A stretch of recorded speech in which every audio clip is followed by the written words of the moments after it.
अरे धानी भाई, तुम्हें पता है कल जंगल में क्या हुआ?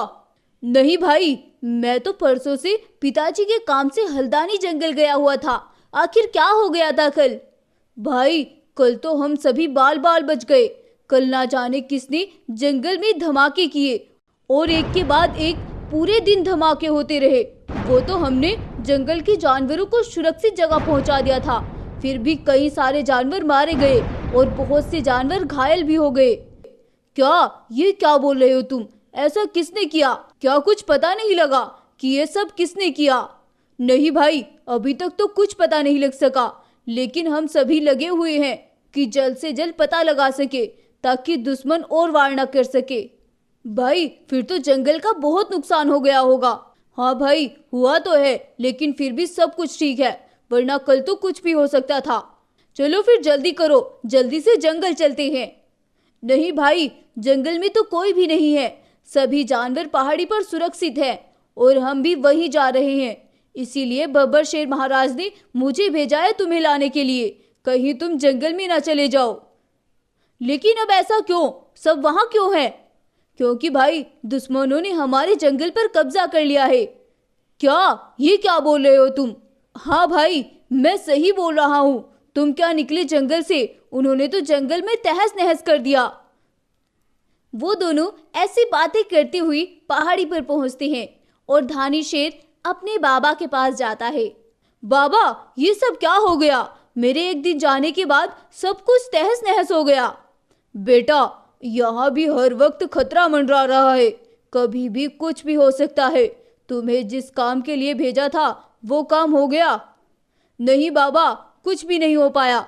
सुंदरवन के राजा ने हमें सिपाही देने से इनकार कर दिया। वो बोल रहा था कि वो अपने सिपाहियों की जान खतरे में नहीं डालना चाहता। फिर अब क्या होगा? जंगल के जानवर भूखे मर रहे हैं, आसपास से कहीं से भी कोई मदद नहीं आ रही है और जालिम हमारे ऊपर सेना ताने खड़ा है। आप घबराए नहीं बाबा, हम कुछ करते हैं। चलो शिकारा, कुछ हल ढूंढते हैं।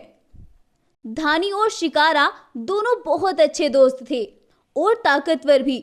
धानी एक बहुत समझदार शेर था, इसीलिए दुश्मन बस उसके जाने का इंतजार कर रहे थे। और जिस दिन धानी जंगल से निकला, उन्होंने तभी जंगल पर हमला कर दिया। धानी और शिकारा दुश्मन के खतरे से अनजान रात में खड़े हुए सोच रहे थे और आपस में बातें कर रहे थे। तभी दुश्मन जंगल पर हमला करने के लिए आ जाते हैं। अरे धानी भाई, वो देखो दुश्मन इधर ही आ रहे हैं। हमें जल्द से कुछ करना होगा, ये कभी भी यहाँ धमाके कर सकते हैं।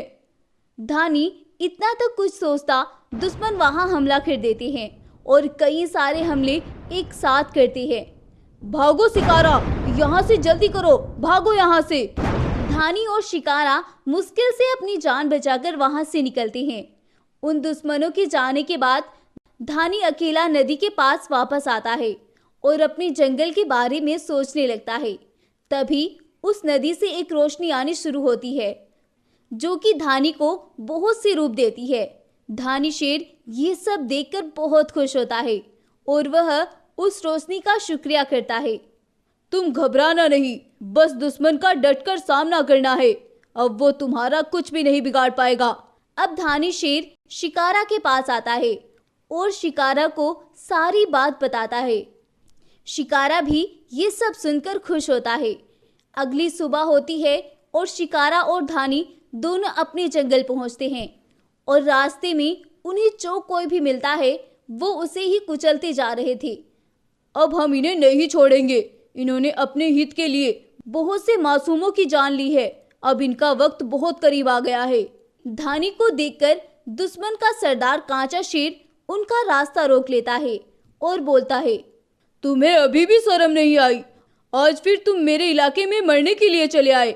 मैंने तुम्हें इससे पहले भी चेतावनी दी थी कि जंगल खाली कर दो, लेकिन तुमने मेरी बात नहीं मानी थी और उसका अंजाम तुमने देख ही लिया है। और आज फिर तुम खुद मौत के मुंह में चले आए। अब तुम हमारा कुछ नहीं बिगाड़ सकते जालिम शेर। अब मेरे पास इतनी ताकत है कि मैं तुम सभी को कुचल सकता हूँ। अबे चल जा, आसपास के जंगल वासियों ने तो तेरी मदद नहीं की। तू कुत्ते की तरह भटक रहा था, कभी इसके पास और कभी उसके पास। अब तू अकेला मेरा क्या ही बिगाड़ लेगा। कांचा शेर अपनी ताकत में चूर था और धानी शेर इसी का फायदा उठाकर अपने शरीर से काफी सारे शेर बाहर निकालता है और वह सभी मिलकर एक एक करके उन सभी जालिमों को मार डालते हैं और धानी कांचा को कैद कर लेता है और बोलता है, जाओ शिकारा, सभी जंगल वासियों को ये खबर दो कि खतरा टल चुका है और सभी जंगल वापस आ जाओ। शिकारा जल्दी से जाता है और सभी जानवरों को वहां बुलाकर लेकर आता है और जंगल के सभी जानवर जब कांचा को कैद देखते हैं और उसके सभी सिपाहियों को मरा हुआ देखते हैं तो बहुत खुश होते हैं और उन्हें अब धानी पर और भी ज्यादा फक्र होने लगा था। बब्बर शेर अपने बेटे का ये सब साहस देखकर बहुत खुश होता है और अब बब्बर शेर अपने बेटे को ही जंगल की राजगद्दी सौंप देता है और अब जंगल फिर से खुशहाल हो जाता है और धानी शेर हमेशा के लिए एक शक्तिशाली शेर बन जाता है।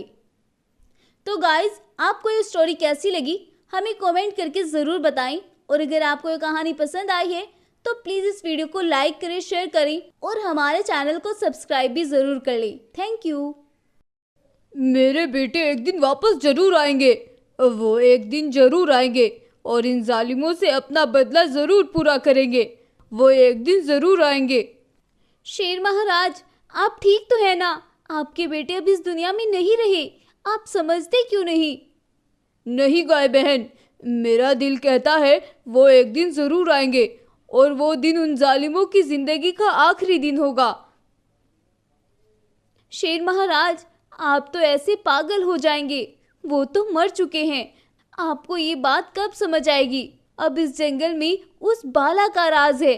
अब तो जंगल में कोई पंछी भी पर नहीं मार सकता है और उस बाला की निगरानी इतनी ज्यादा है कि जंगल के हर एक कोने पर उसके सिपाही तैनात हैं। फिर वो कहाँ से आ जाएंगे? और वो तो वैसे भी मर चुके हैं। जब मेरे बेटे आएंगे तो किसी को कानो कान भी खबर नहीं होगी। वो जरूर आएंगे, एक दिन वो जरूर आएंगे। गाय बद्री शेर की इन बेतुकी बातों से परेशान होकर वहां से चली जाती है। मेरे बेटे जरूर आएंगे, वो एक दिन आकर अपनी मौत का बदला अवश्य पूरा करेंगे। उस दिन पूरे जंगल में जश्न का माहौल होगा। आखिर कौन थे बद्री शेर के बेटे और उनके साथ ऐसा क्या हुआ कि उन्हें मार दिया गया? चलिए जानते हैं। आज से कई वर्षों पहले बद्री शेर धानी जंगल का राजा हुआ करता था। धानी जंगल की एक अपनी ही कहानी थी। हर कोई आग बढ़ाना चाहता था और इसी कारण जंगल में बहुत ज़्यादा झगड़े हुआ करते थे। उसी जंगल में बाला बाघ भी रहा करता था। वो बहुत ताकतवर जानवर था, लेकिन जितने उसके पास ताकत थी उतना ही वह दुष्ट भी था। उसने अपनी एक मानव बाघों की सेना बना रखी थी जो कि दिन भर उसके लिए काम करते थे और बाला बाघ मजे से अपनी सेहत बनाता था। लेकिन बद्री शेर ऐसा बिल्कुल भी नहीं था। वह दिन भर जंगल की देखभाल करता और साथ में अपनी पत्नी सुधा की भी। सुधा जल्द ही माँ बनने वाली थी, इसीलिए अब बद्री शेर और कुछ ज़्यादा ही उसकी फिक्र किया करता था। दिन बीतते हैं और एक दिन शेरनी 2 नन्हे बेटों को जन्म देती है। बद्री शेर अपने बेटों को देखकर बहुत खुश होता है। उसकी खुशी के ठिकाने नहीं थे और वह इस खुशी के मौके पर जंगल के अन्य जानवरों को दावत पर बुलाता है। सभी जानवर दावत का खूब आनंद लेते हैं और एक एक करके वहां से वापस चले जाते हैं। लेकिन बाला बाघ जब बद्री के बेटों को देखता है तो उसके मन में नफरत पनप जाती है और वह सोचता है, मुझे कुछ करना होगा, वरना इसके मरने के बाद इसके बेटे इस जंगल की राजगद्दी को संभालेंगे। फिर मेरे पास क्या ही बचेगा? मेरा सपना तो सपना ही रह जाएगा। मुझे कुछ करना होगा। क्या करूं मैं? सोचो बाला, कुछ सोचो। हाँ, ये सही रहेगा। ऐसा सोचकर बाला बाघ बिना किसी से कुछ बोले वहां से चल देता है और सीधा अपनी गुफा में वापस आता है और आकर बोलता है, सुनो सभी, हमें जल्द ही कुछ करना होगा। बगदीरा शेर के यहाँ 2 बेटों का जन्म हुआ है। अब हमारा दूर दूर तक इस राजगद्दी के लिए कोई चांस नहीं बचा, इसीलिए मैंने एक प्लान बनाया है। अब बाला अपने सभी सिपाहियों को वो प्लान समझाता है। और अगली सुबह होने से पहले पहले बद्री शेर की दोनों बेटी ना जाने कहाँ गायब हो जाते हैं। बद्री शेर जब सुबह सुबह उठता है तो वह अपने बेटों को गुफा में ना पाकर बहुत परेशान हो जाता है। और शेरनी बोलती है, शेर महाराज, भोला और सोनू आखिर कहाँ जा सकते हैं? वो तो अभी इतने छोटे हैं, उन्हें तो इतनी समझ भी नहीं है। मैं भी यही सोच रहा हूँ शेरनी, और मेरा मन परेशान भी है कि कहीं उन्हें कोई उठाकर तो नहीं ले गया। शुभ शुभ बोलिए महाराज, ऐसा कौन करेगा भला? हमारे बच्चों से किसी को क्या दुश्मनी होगी? वो दोनों ऐसे बातें कर ही रहे थे कि तभी बाला बाघ कुछ खिलौने लेकर बद्री के पास आता है। अरे तुम दोनों इतने परेशान क्यों हो? मुझे तो तुम्हारे बेटों को देखकर इतनी खुशी हुई कि मेरा मन चाह रहा है मैं तुम्हारे पास ही ठहर जाऊं और उन्हें खूब खिलाऊं। इसीलिए देखो, मैं उनके लिए कुछ खिलौने भी लेकर आया हूँ। अब बाला भाई, हमारे बच्चे ना जाने कहाँ चले गए, अभी हमें उन्हें ढूंढना होगा। अब बाला और बद्री दोनों उन्हें ढूंढने के लिए जंगल में निकलते हैं और उन दोनों बच्चों को जंगल में तलाश करने लगते हैं। लेकिन शाम हो जाती है और उन्हें बच्चों का कुछ भी पता नहीं चल पाता है। शाम होने पर जब बद्री और बाला वापस आते हैं तो शेरनी भी वहां से गायब थी। आधी रात हो चली थी, लेकिन अब तक उन तीनों में से कोई भी वापस नहीं लौटा था। अब शेरनी कहाँ चली गई? ये सब क्या हो रहा है मेरे साथ? मैं क्या करूं? कई दिन ऐसे ही बीत जाते हैं, लेकिन उनमें से कोई भी वापस नहीं लौटता है और शेर उन्हें ढूंढने के लिए आसपास के जंगल भी छान मारता है, पर उसे कोई भी फायदा नहीं मिल पाता है। अब शेर बहुत परेशान था। एक दिन बाला बाघ अपने सिपाहियों के साथ बद्री शेर की गुफा पर पहुंचता है। बद्री शेर बहुत टूट चुका था और बीमार भी काफी था। इसी मौके का फायदा उठाकर बाला बाघ बद्री को बहुत मरवाता है और उसे अधमरा कर देता है। अरे बाला, तुम ये सब क्या कर रहे हो? मुझे छोड़ दो। अब इस जंगल पर मैं राज करूंगा। मैं देखा मेरा कमाल। अब तुम हमेशा ऐसे ही भटकते रहना। बाला बाघ बद्री से ये सब बोलकर जंगल में ऐलान करता है। सुनो सुनो सुनो जंगल वासियों, आज से ये जंगल मेरा है और इस जंगल में मेरी हुकूमत चलेगी। अगर किसी को कोई दिक्कत है वो मुझसे आकर मिल सकता है। मेरे इस फैसले से किसी को ऐतराज नहीं होना चाहिए, वरना उसके लिए कुछ भी अच्छा नहीं होगा। बाला की बात सुनकर सभी जानवर टेंशन में आ जाते हैं और वह ना चाहते हुए भी उसके हुक्म को खुशी खुशी स्वीकार करते हैं। एक गाय ये पैगाम सुनाने बद्री शेर के पास आती है और बद्री शेर को खून से लथपथ देखकर बहुत परेशान हो जाती है। महाराज, ये सब क्या हो गया? किसने किया ये सब? उस बाला ने मुझे कहीं का नहीं छोड़ा। उसने मेरे बेटों को भी मार दिया और मेरी पत्नी को भी। लेकिन आज नहीं तो कल मेरे बेटे जरूर आएंगे और इससे बदला जरूर पूरा होगा। ऐसे ही सालों बीत गए और बद्री शेर का यकीन और भी पुख्ता होने लगा। मेरे बेटे जरूर आएंगे, मेरे बेटे जरूर आएंगे। अब तो बद्री शेर चल भी नहीं पाता था। उधर बाला जंगल पर अपनी हुकूमत कर रहा था और बहुत खुश भी था। लेकिन बाला बाघ हर रात छुपते छुपाते एक कुएं में पानी के नीचे ना जाने क्या करता था।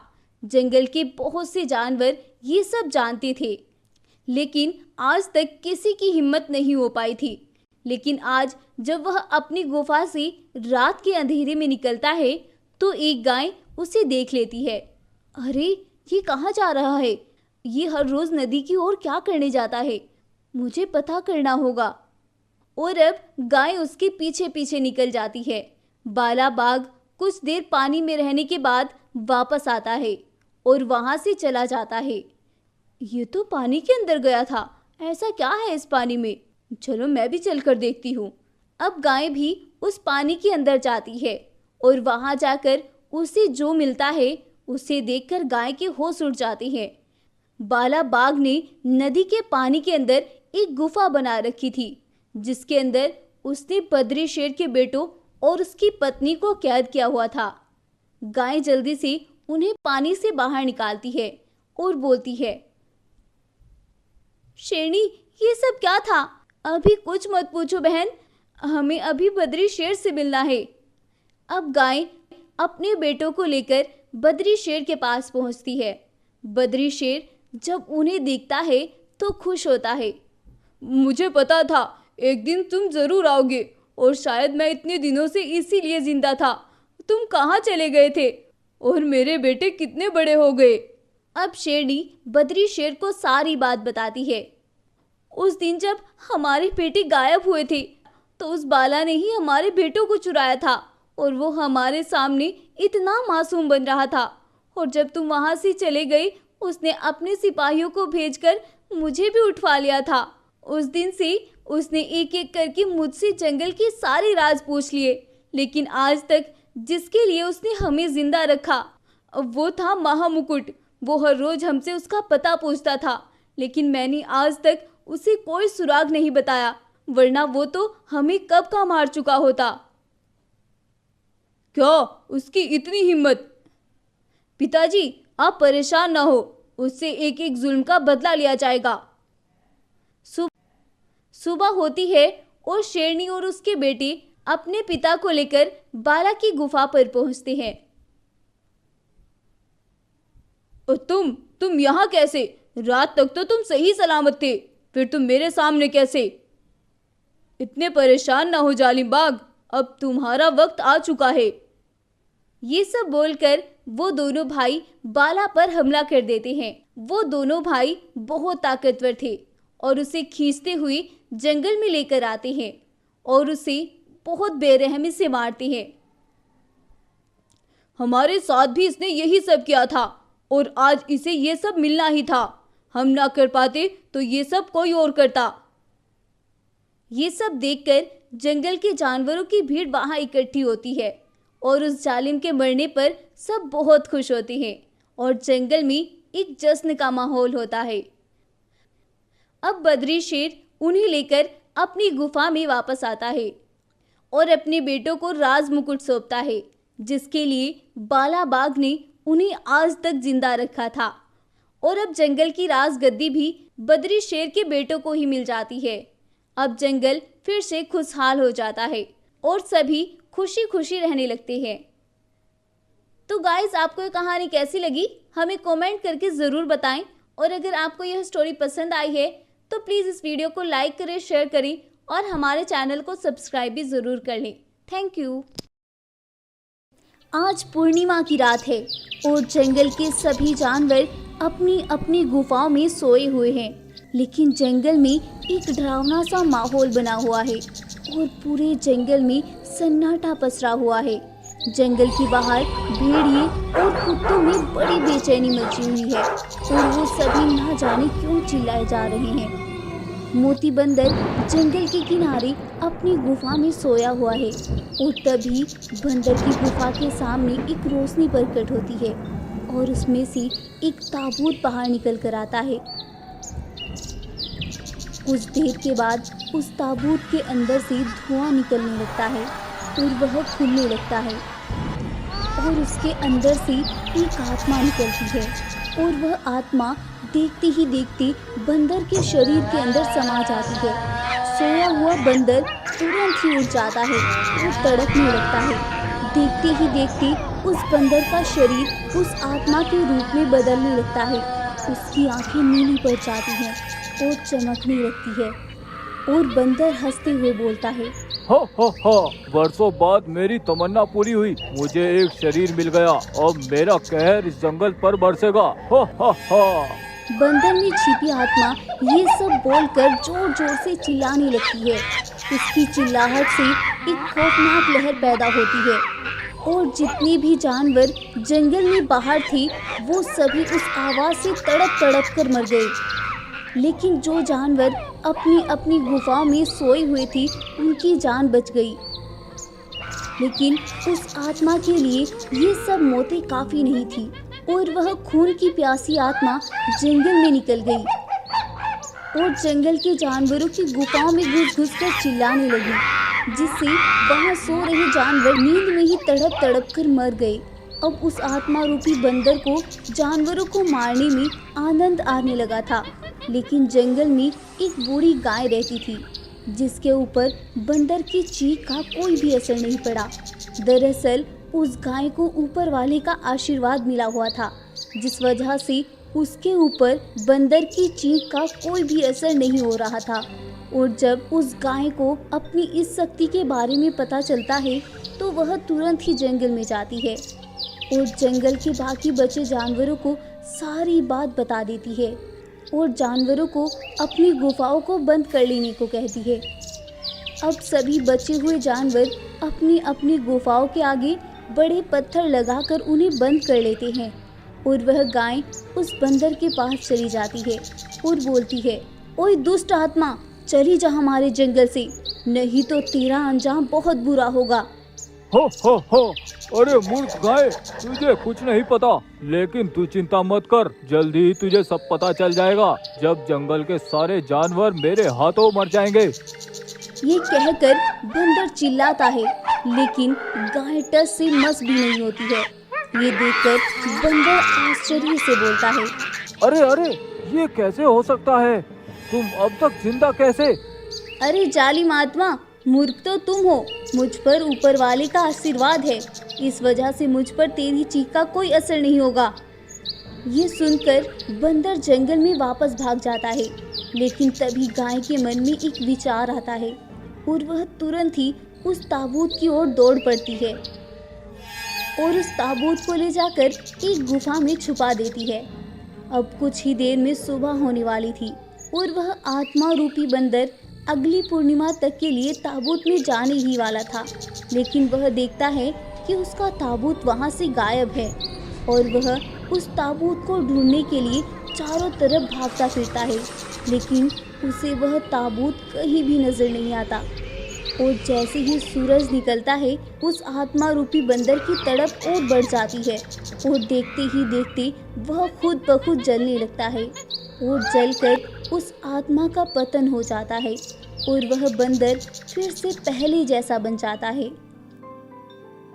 अब सभी जानवर अपनी अपनी गुफाओं से बाहर आ जाते हैं और वह जुल्म की रात भी ढल जाती है और जंगल के बचे सभी जानवर इस जीत का जश्न मनाते हैं और खुशी खुशी जंगल में रहने लगते हैं। दोस्तों, इस कहानी से हमने सीखा कि बुराई चाहे कितनी ही ताकतवर क्यों ना हो, लेकिन अच्छाई के आगे बुराई का कोई वजूद नहीं होता है। इसलिए हमें हमेशा अच्छाई के रास्ते पर ही चलना चाहिए। अगर आपको ये कहानी पसंद आई हो तो चैनल को सब्सक्राइब करना ना भूलें और इसी प्रकार की और कहानियाँ पाने के लिए एक अच्छा सा कमेंट जरूर करें। धन्यवाद।